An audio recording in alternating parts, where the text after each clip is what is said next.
CSS3 animations. CSS3 में animations जो हैं ये हमें बेसिकली अलाउ करती हैं कि हम किसी भी पर्टिकुलर एलिमेंट के ऊपर एनिमेशन जो है वो अप्लाई कर सकें मल्टीपल स्टेप्स के अंदर। एक एनिमेशन जो है ये बेसिकली ग्रेजुअली चेंज करती है किसी भी CSS की प्रॉपर्टी को। Almost it is similar to the transitional effects of CSS3, लेकिन एनिमेशन के अंदर हम बेसिकली जो है डिफरेंट की फ्रेम्स बनाते हैं और फिर इन की फ्रेम्स जो है उसको बताते हैं कि किस पर्टिकुलर टाइम पे कौन सा की फ्रेम जो है वो चलना है, और उस तरह से उस सीक्वेंस के अंदर वो एनिमेशन जो है वो एग्जीक्यूट होती है। व्हाट इज अ की फ्रेम? की फ्रेम जो है ये बेसिकली एक स्पेसिफिक टाइम के ऊपर किसी भी CSS की प्रॉपर्टी की वैल्यूज क्या होंगी वो ये स्पेसिफाई करता है।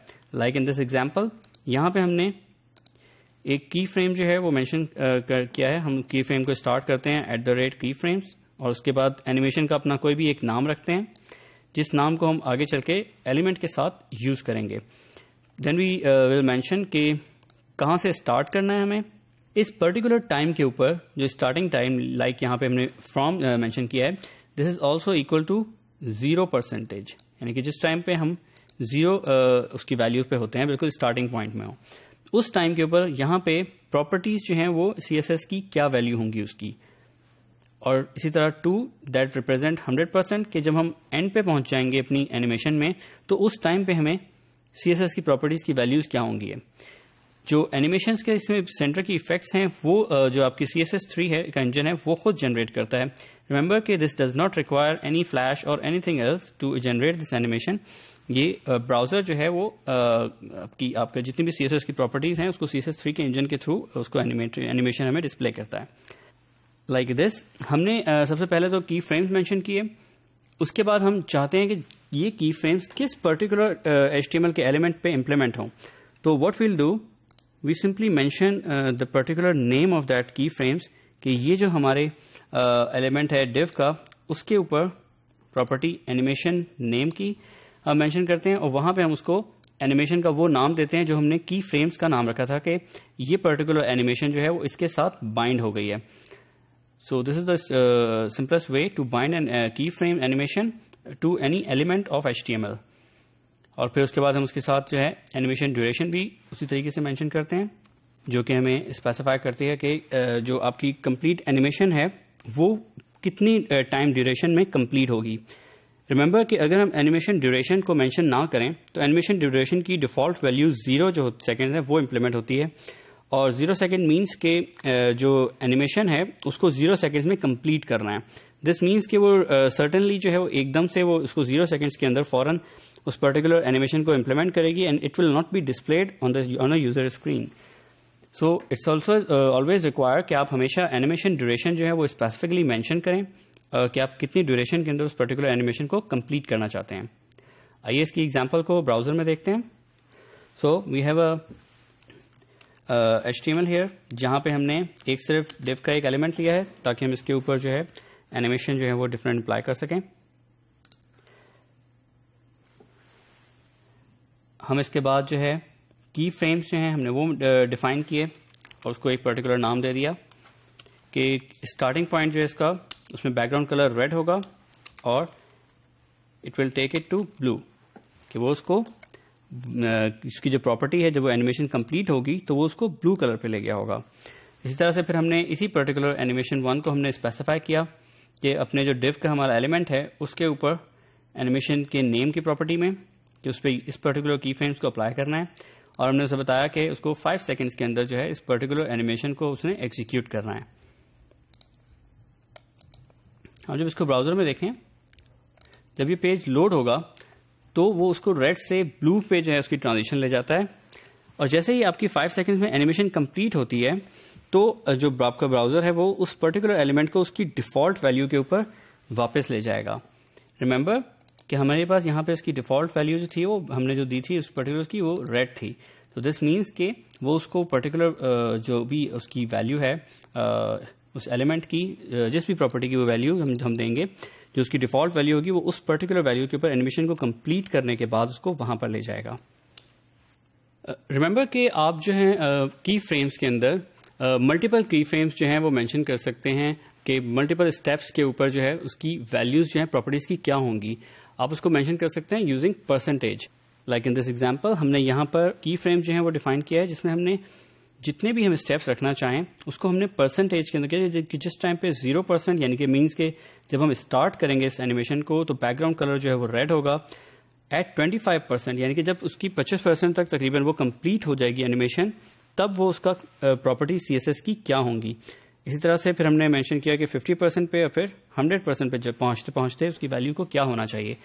रिमेंबर कि इसका जो ड्यूरेशन होता है पूरी एनिमेशन का वो डिपेंड करता है कि आपने एनिमेशन ड्यूरेशन जो है वो एलिमेंट के ऊपर प्रॉपर्टीज में क्या अप्लाई की है। आइए इसको ब्राउजर में देखें। हमने यहाँ पे HTML के अंदर सिर्फ एक div का एलिमेंट लिया है।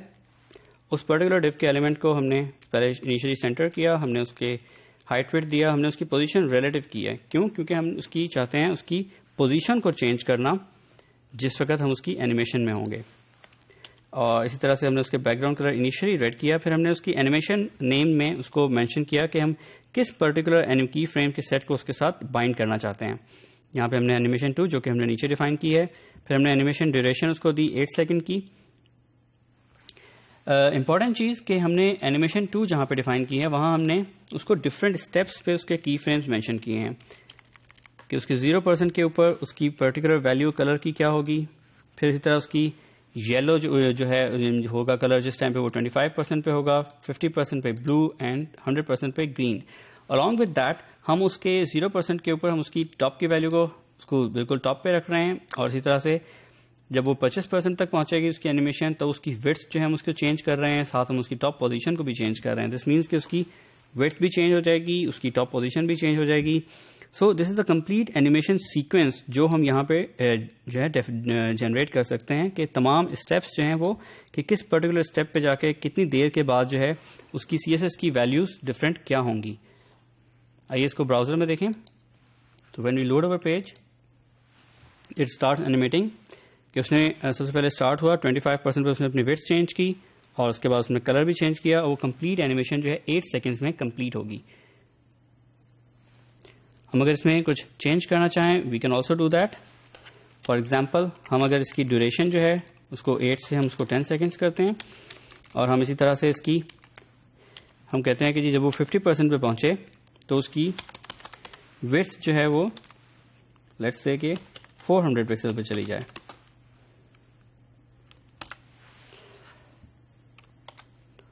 हम अगर चाहें तो इसकी प्रॉपर्टीज को हम इसमें एक और वैल्यू लेट्स से ऐड कर देते हैं कि हम कहते हैं कि जिस टाइम पे वो 75% पे पहुंचे तो उसका कलर बैकग्राउंड जो है वो लेट्स से कि उसको दोबारा से बीच में से रेड कर दे और उसकी विड्थ को मिनिमाइज करके 200 पे ले जाए, और बता इसकी टॉप पोजीशन को वापस 100 पे ले जाए।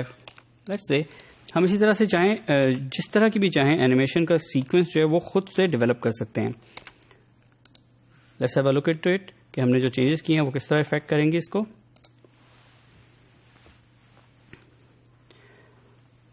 वो 75% पे जाके उसने उसके अपने बात को दोबारा रेड किया और उसके बाद वो दोबारा उसी पोजीशन पे चला गया जहां पे वो उसकी डिफॉल्ट पोजीशन थी, और उसने उसके बाद उसी डिफॉल्ट उसका जो कलर था वो उसको अप्लाई कर दिया। हम चाहते तो उसको हम चेंज भी कर सकते हैं। Remember, so this is how we can implement any animation with our key frames. Then we have another property of animation delay. Animation delay की प्रॉपर्टी जो है इसमें हम स्पेसिफाई करते हैं कि हमने एनिमेशन को कितनी डिले के बाद स्टार्ट करना है। लाइक इन दिस एग्जांपल हमने यहाँ पे एनिमेशन डिले जो है उसको प्रॉपर्टी को स्पेसिफिकली मेंशन किया है। इसमें कोई भी वैल्यू दे सकते हैं in seconds. Then we also have animation iteration count property जिसमें हम स्पेसिफाई करते हैं कि इस पर्टिकुलर एनिमेशन को कितनी दफ़ा रिपीट करना है।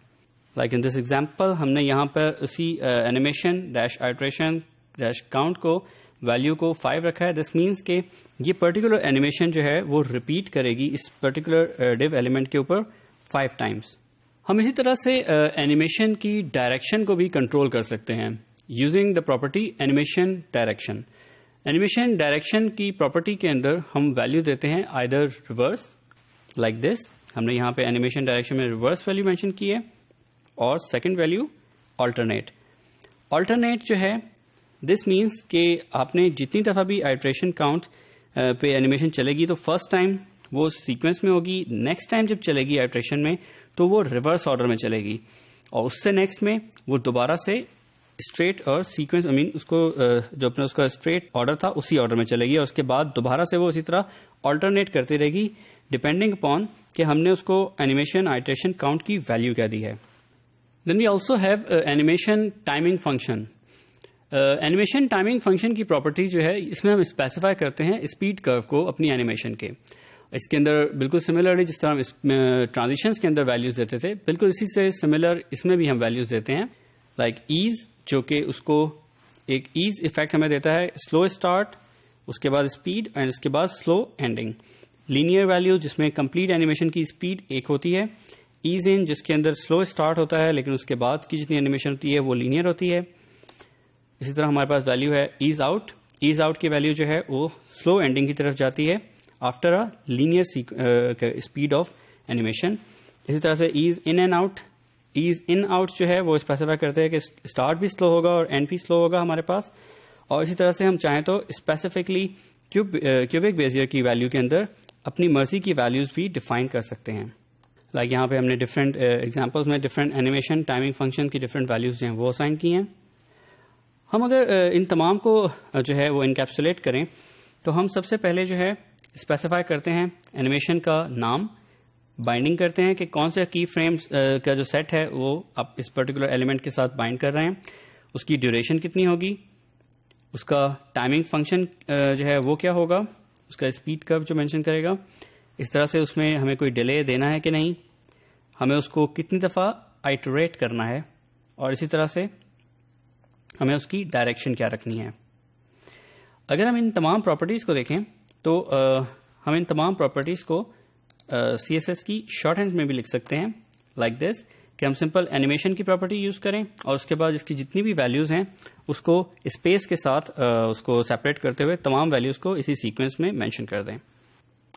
वी हैव सीन के CSS3 में हम डिफरेंट एनिमेशन जो हैं वो ज़्यादा आसानी के साथ इम्प्लीमेंट कर सकते हैं विदाउट यूजिंग एनी जावास्क्रिप्ट और एनी फ्लैश।